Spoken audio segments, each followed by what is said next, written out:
Hello, everyone, and welcome along to the latest This is the Music Meets podcast.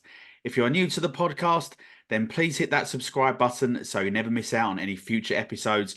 And feel free to leave a comment and 5-star rating, as it will really help us beat the algorithms.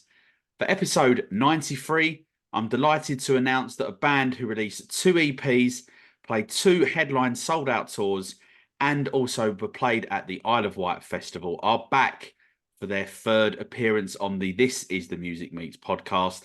They are without doubt one of the most exciting bands in Britain today.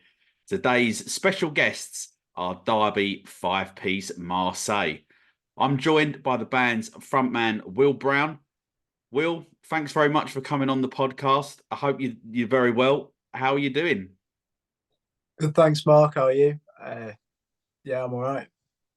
Good stuff. Yeah, I'm all right. Just trying to beat off the cold that we've had here today. It's been absolutely horrible. We've had a bit of snow and all that sort of stuff and that, but yeah, trying to, soldier on, as they say. It's snowing in your area. Yeah, we've had a little bit Really? here today. Yeah, a little bit of slow, mainly sleet, but yeah, just enough for a bit of a flurry and all of that and settling on the ground. So yeah. I hope it don't make its way up north. It was freezing this morning. I absolutely despise the cold. I can't Oh, stand it. really? Yeah, I despise being cold. Well, let's hope that it's that the snow, this is it. It doesn't make its way into London or into Derby, obviously, because obviously, as we know, we've got a pretty big gig on Friday night. But we're obviously going to come on to that in a little bit. But we are still sort of in that kind of like that time of the year. How's your Christmas? How's your New Year? And did you get anything musical for Christmas this year? Basically, everything I got for Christmas was musical. To be fair, got a new record player. So because mine Nice. was quite old, mine's like passed on down from my granddad, and that was from the '90s. So it's quite old, and it's like Yeah. the speakers are built into it. So it's like, whilst it's really cool and vintage, it's like not great to listen to really. So I've got some like, with proper Bluetooth speakers now. Yeah. So that's my main present. And then I also actually got tickets, like surprise for tickets to go see Richard Ashcroft. Oh, Uh, fantastic. so I'm very looking forward to that. That's in Halifax. I'm going to see Richard Ashcroft. Oh, brilliant. Is that like the open air concert he's playing up there, is that? I'm not sure. I've not looked into it. I know Apollo Junction supported him because I Ah, was looking. That's the first thing I checked out, the sports, because he's had some cool sports with him. yeah, no, yeah. I think they've firstly off the Apollo Junction have done fantastically well to get onto that gig. But as you say, yeah, he does seem to get some pretty good artists, on their way up type of thing. And yeah, hopefully that continues in the future as well. But obviously, as I said, we're gonna come on and chat about your 2023 in a bit and obviously 2024 as well, what the future sort of, hopes and all that sort of stuff for this year. But we're just going to rewind and kind of like really pick up from where we left off when you were on last. It was December 2022. And for those that are watching on YouTube, you can click up on the link, be up there somewhere, episode 47 for that. As I said in the intro, you've had 47 shows last year, 2023, 2 headline tours, 2 EP releases, and a couple of singles as well. Very impressive year. So was there anything in particular that was like a real highlight for you personally, or maybe something that you as a band, specifically really, set out to achieve? I think the first tour was the main thing. That's the thing that sort of made me realise that this is a future career option. Like Yeah. because when we did it, we were playing 200 people in a place I'd never set foot in before, and that's pretty mental when you're 17. Mm.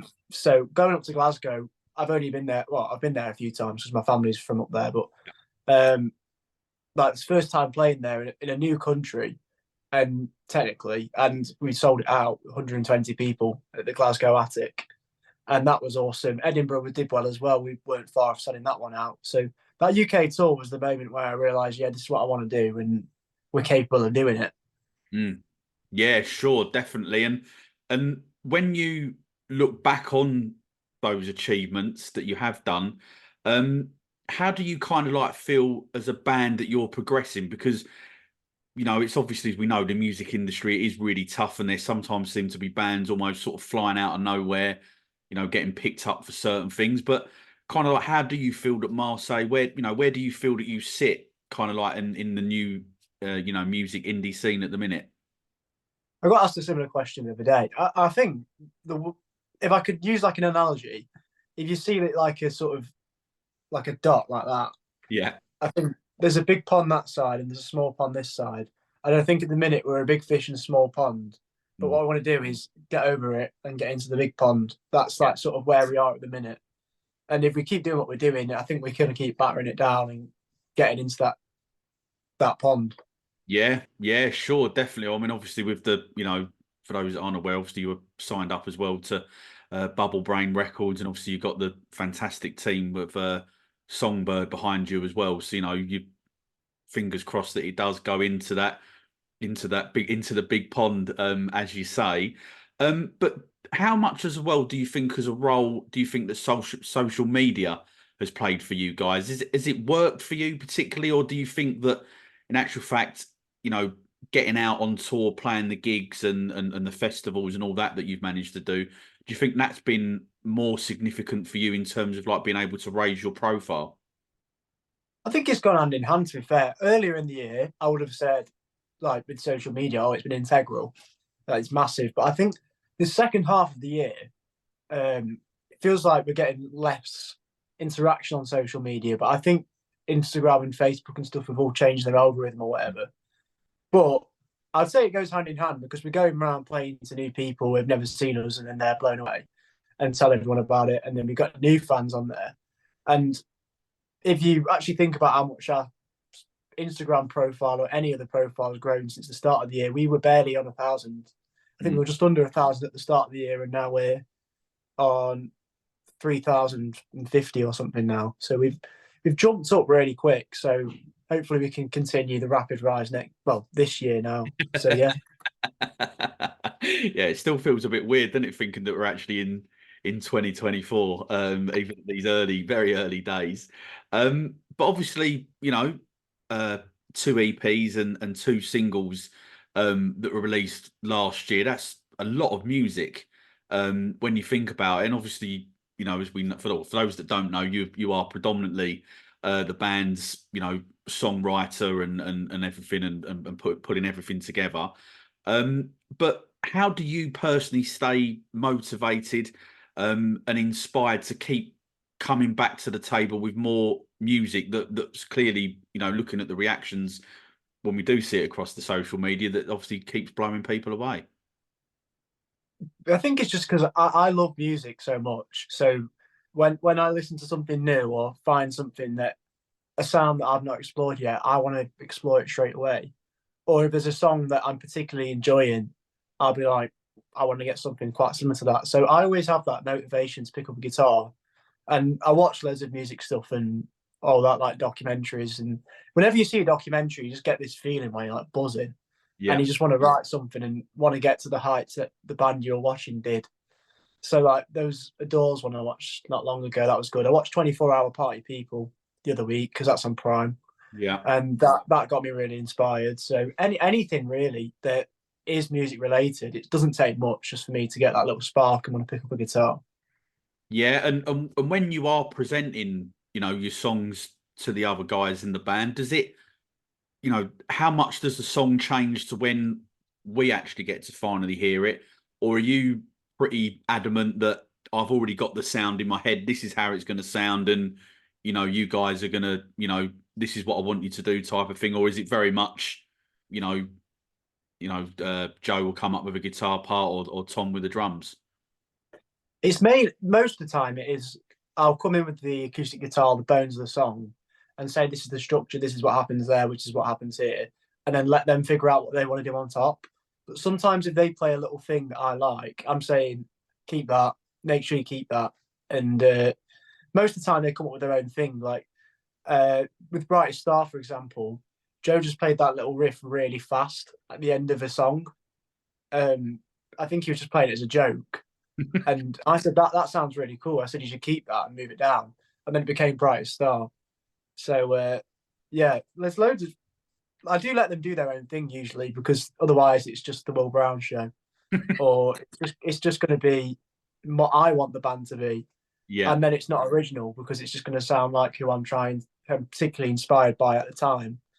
Like say I'm particularly inspired by the Doors or Hmm. particularly inspired by the Charlatans, it's going to sound like the Doors or the Charlatans. Whereas if I let them interpret it how they want, they might pick out different sounds that they think they're hearing and go down that route, and that's why it makes it unique. Yeah, definitely. I think as well that I guess from the other guys, and you sort of hinted on it a little bit there, really, that it's probably good for them because you are, a gang of mates effectively together, and you've obviously clearly all got different tastes, in music, so it makes sense to be able to put, as you say, their sort of interpretation or spin, whatever word you want to use on the song, right? Yeah, definitely, and it really does sometimes make the song change drastically. Like Joe's obviously a bit more 70s, I'd say, is in terms of his guitar influences like Jimmy Page and David Gilmour and stuff. So when I come in with a song that might sound like the choral or something, it's just like Jimmy Page is playing on a choral song and it doesn't sound like the choral anymore. And that's what I mean. It's just little things where you've got different influences from everywhere else. And obviously Lennon's a massive 60s fan, Yeah. including his name. Tom's probably a little bit more into Arctic Monkeys and stuff, which I don't know whether you know. I'm not a huge fan of Arctic Monkeys, but I won't go into that. But yeah, that's it. It just all sort of makes its own package and goes off and becomes its own thing.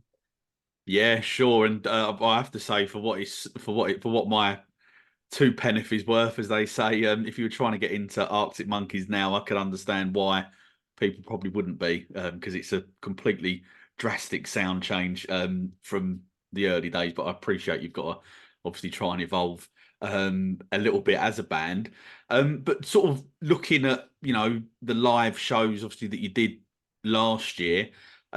Were there like any sort of like standout moments? Obviously, you mentioned selling out Glasgow's the attic, but was there any other standout moments for you at all? I'm sure there was once a show where everyone sang the song back, and I think it was only just begun. And was it Derby? I can't remember which one it was, but everyone sang the song back, and I was like, people know the words to my songs, which is cool because Yeah. it's just like something that I've just written down in my bedrooms or most of the time they're not even written down. They're just something that I've just made up, and they're just singing that back and got it memorized. The Jungle's one that people always have memorized, and I don't know why, because Yeah. even I don't have that memorized. It's 9 minutes. and and kind of like as well is have you got like we'll put this out to three songs. I think if I was to ask you just one, it would be pretty tough, really. But what are your, or maybe the band might be slightly easier, but what are like the three favorite songs to play live when you're looking down at your set list and you're going on the night? Yeah, do you know what? That's going to go off tonight. Either the band are on fire, or you were just saying there that like the crowd singing it back. I think that's a tough question because a lot of it's unreleased. But Yeah. as you know, you've seen us live, and a lot of our stuff is actually unreleased that we play live. So I, I would say everything off this next EP that's going to come out later this year. Hmm. And that's the only EP releasing this year. Unlucky for everyone. I think we bombarded you a bit last year, so we're spreading it out a little bit. But yeah, everything off that EP, whenever we see it on the set list, I'm like, oh, I'm so excited to see how people react to this because it's like intact with what we were doing before, but it's like we've discovered our own sound. And Right. that's the route we're going to go down all the time now. I feel like that's what we're going to do definitely for the debut album. That's the sort of sound we want. So we've definitely discovered what we want to do. And because we've discovered it, it's exciting to play.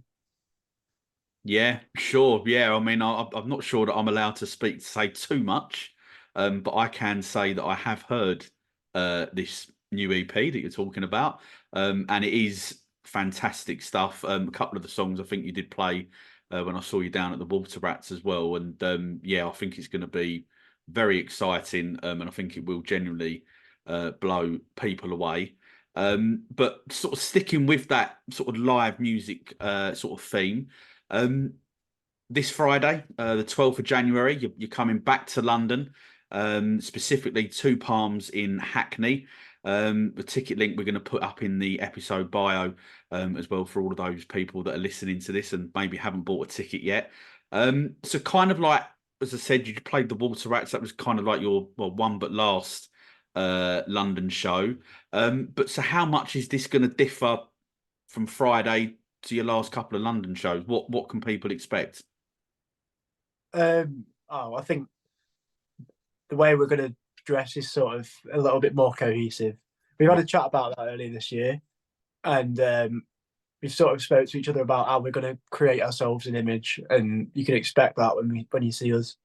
I'm not going to spoil it, but it's very cool. You've Yeah, what else can you expect from it? Just a good show. Like, I mean, I'm really excited for it. It's Felix's actual last gig with the band, Mhm. so everybody should give him a big cheer or whatever when they're there. So if you want to see a bit of history and see Felix's last gig, then I'd recommend you come down because he's a fantastic bass player. And Yeah. he's really helped us out over the past year. So yeah.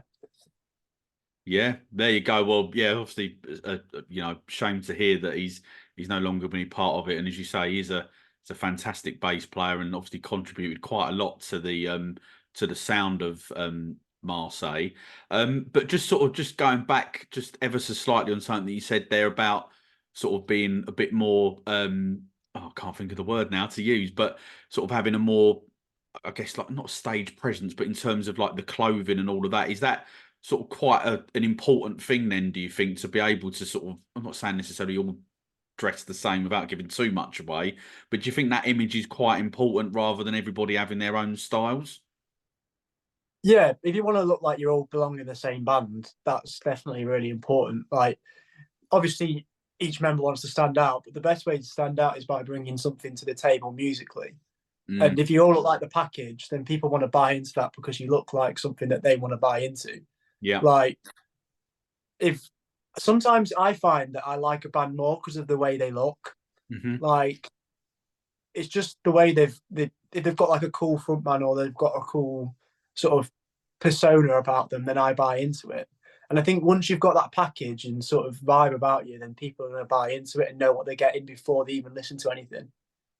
Yeah, yeah, sure. Yeah, I can totally understand that. And I think I can probably say, I couldn't list any off the top of my head, but there's definitely a few bands myself that I think I've more looked at what they're wearing than what they're actually, the actual playing of the guitars or whatever. But just going back again, sorry, to the gig on Friday, obviously you got the Institutes in support. Is this the first time that you've been on a stage with those guys? Kind of like how did that come around having them support you?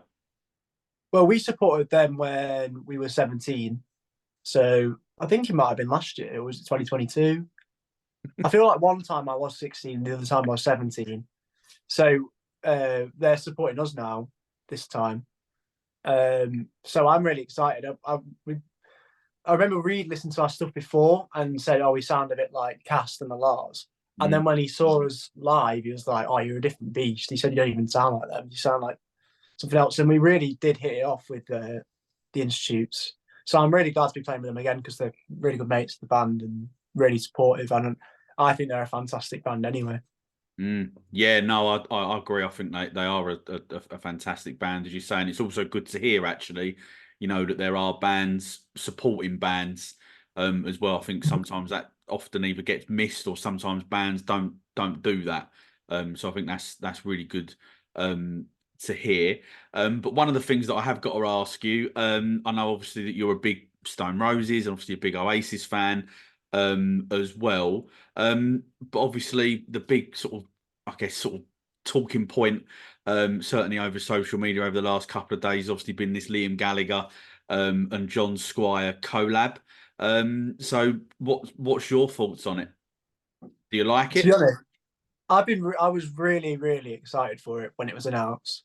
Like I was counting down the days for it to come out because as soon as I heard that John Squire riff, I was like, "Oh, this is Stone Roses meets Seahorses straight away." Yeah. And when it came to actually hearing it, I wasn't a massive fan of like the vocal melody, to be honest. It sounded a little bit like AI done it for him, which I spoke about with Carl on RGM. Yeah. It sounded like if you asked AI to say Liam Gallagher and John Squire do a song, make it for me, it would be exactly that. And like I think it's a grower. I've listened to it more, and I think it's grown on me. And I think the guitar playing is great, and I'm glad to see John Squire's back. But I think it's just the vocal melody didn't blow me away, and I don't like the bit where he starts singing "The Colours of a Rainbow." Still, I'm not a fan of that yet. Yeah, I think you're in a quite a big field of people saying um that they're not a fan particularly of that bit, and he did reply back to one of my tweets yesterday where I said that I didn't think he was going to sing that live, and I put a bet on it, and he asked me how much, but he didn't reply back to my response. But we'll see. Maybe he will, maybe he won't. Who knows? I should have asked him to come on here and we could have a talk conversation about it, but maybe that's a one for another day. But just sort of sticking with that sort of collaboration sort of theme. Obviously, you released "The Devil's Gonna Get You." It was obviously remixed by a guy called Ian McCoy.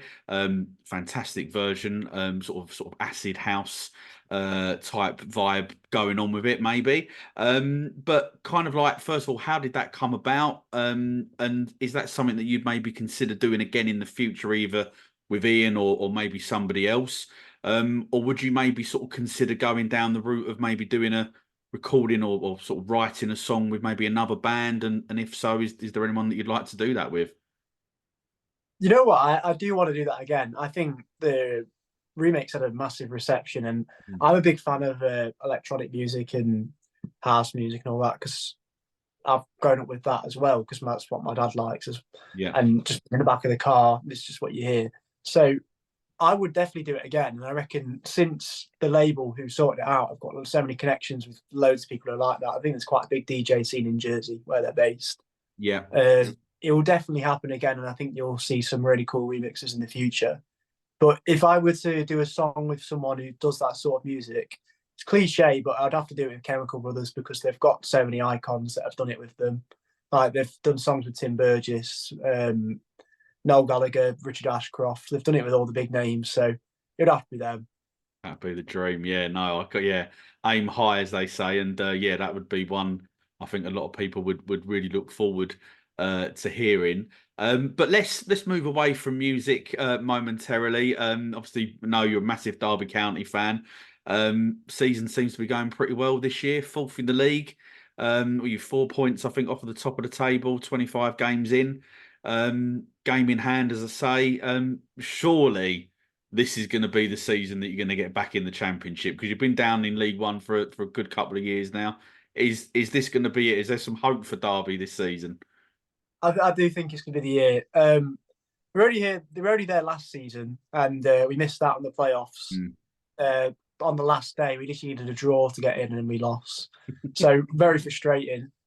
But to be honest, I'm not gonna lie. I don't have no clue why we're in the position we are. Like, I don't know why we actually are that high up in the table because we've not looked a really good team many times this season. I just think because the rest of the league's so bad, Right. we've sort of managed to scrape our way all the way up to the top because the way we've started was not looking good. And I remember me and my dad and his mate were all talking about it and were saying, if this is us when we look bad, imagine what we're going to look like when we look good. So I do think that if we actually do find our feet and start playing really well, then we are going to kill a lot of teams. And I think we'll definitely get top two. Excellent. Well, I'm definitely going to be keeping an eye out on those results, including tomorrow night, because you've got a quarter final to look forward to, haven't you, in this EFL trophy? Are you Pizza confident? Cup. Yeah. It's not the Pizza Cup anymore, though, is it? No, it's not. I don't. I mean, our West Ham, and I know our under 23s are in it tomorrow, and that is literally the only reason that I know that the competition's still going. Yeah. Otherwise, I have no idea, to be honest. But yeah, are you confident of getting a result? Yeah, I think it'll be good to. It'll just, even though it's not a very meaningful trophy, it'll be good to win it because we've not won a trophy in ages. Like, my cousin's a few years older than me, and we were both talking about how we've never seen Derby win anything. So we're just hoping that we win something this year, even if we just get in the playoffs or something. It'll be good just to come home with silverware. Yeah. So I hope we can go all the way. I think we definitely have the potential to go all the way. Yeah, well, we never know. Maybe we'll meet up each other along the way, or maybe even down at Wembley for the final itself. You never know. So obviously, as you guys know here, at This Is Music, we like to shine a light on bands like Marseille that are trying to make their way, on the indie scene. So kind of like over the last 12 months, what bands or artists have you been checking out? I've been checking out a few, to be fair. I quite like a band who've just released their LP the back end of last year, called The Goer Express. I've started listening to Yeah, them. I quite like them. yeah, Great album, that. yeah, definitely. I can't remember whether I said them last time, but I'm quite a fan of the Dream Machine, who are sort of being looked after by James Skelly. I think they're being looked after by. So Right, yeah, yeah. there's a lot of exciting bands coming out and stuff. There was another one as well, but I can't seem to recall the name. There's definitely another one that propped up, and I was like, oh, these are good, but I just can't think. So I'll have to message you afterwards and see if you can edit it in that I've said it. We'll get the old AI involved to do that one, I reckon. Yeah, just get to replicate my voice and say it.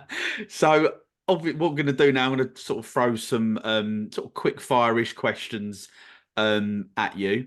So the first one is you're allowed to see one final song from your favorite artist in your favorite venue. Who are you choosing? So one band, one venue, one song. So does the song have to be by the band, or can it be a cover? It would probably be preferable if it was by the band, but we'll see what you can come up with. You know what? Is it one that I have to have seen live No, before? no.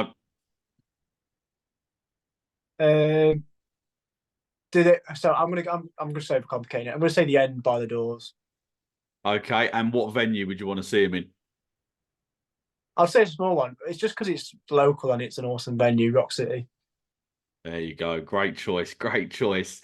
So, what five songs would you take with you on a remote desert island? 5 songs. I reckon I'd have Opportunity 3, Charlatans. Yeah. Um, I would have Bob Marley, Could You Be Loved. Look Um, at these. Good it's gonna start. be it's gonna be a painstakingly slow process. Billy Ocean, love really hurts without you. I like Yeah. that one. Classic. Yeah. Uh, Only Love Can Break Your Heart, Saint Etienne, and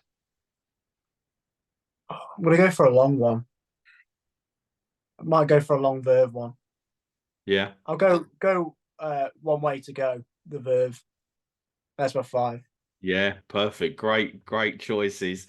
So kind of like, do you have any specific rituals or routines that you have to go through before a live show, or maybe rehearsal, or maybe even recording?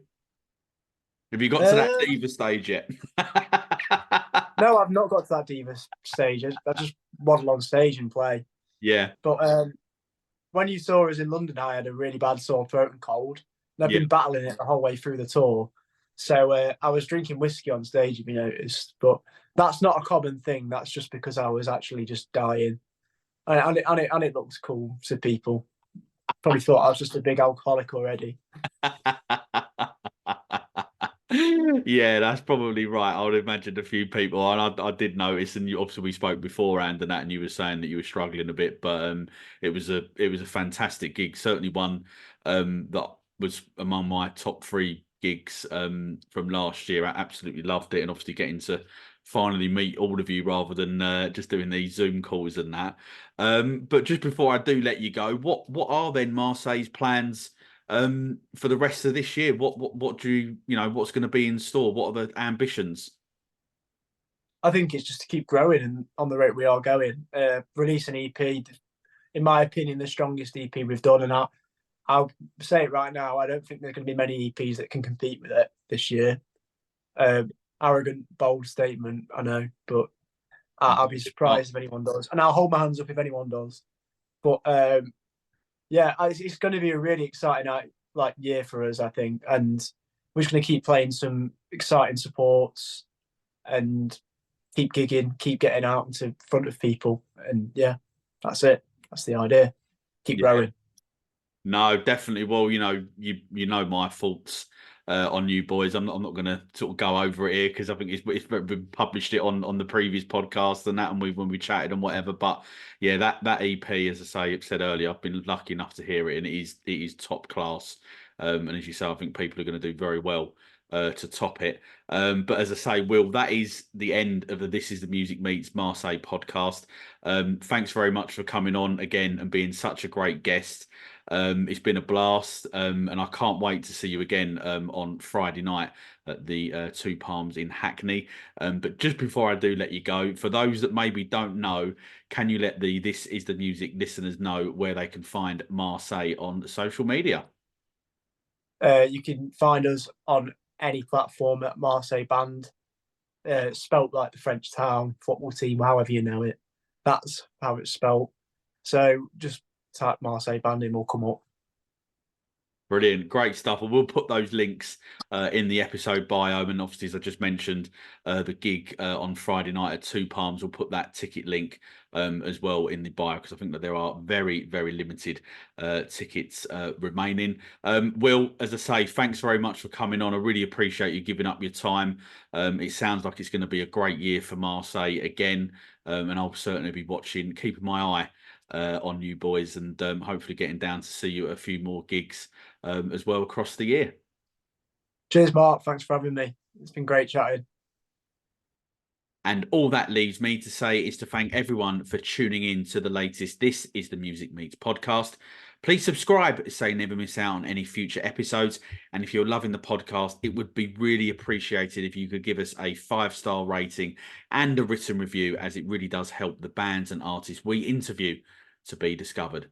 Thanks for listening, and I'll see you again very, very soon.